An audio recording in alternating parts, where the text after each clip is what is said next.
After surging to 4-month highs towards the end of last week, Brent continued to strengthen on Monday and Tuesday, peaking at almost $88 per barrel, a level not seen since October.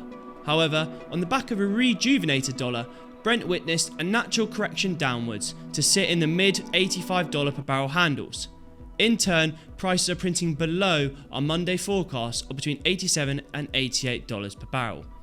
One of the most talked about news stories this week was US Energy Secretary Ms Granholm announcing on Monday that the US SPR at year end will be at or exceeding the level seen 2 years ago.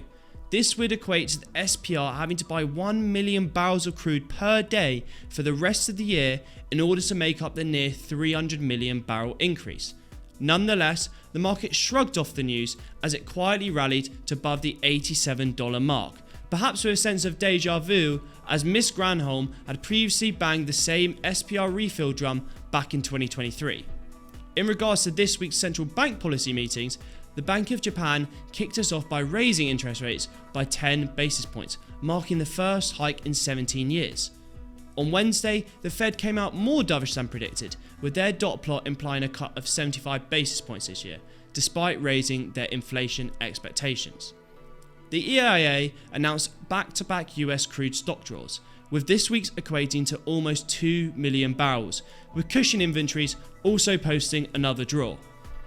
Overall, with price now hovering around the $85 per barrel mark, developments in ceasefire talks over the situation in Gaza and whether Ukraine will pause attacks on Russian oil infrastructure could spell a further retracement in flat price next week.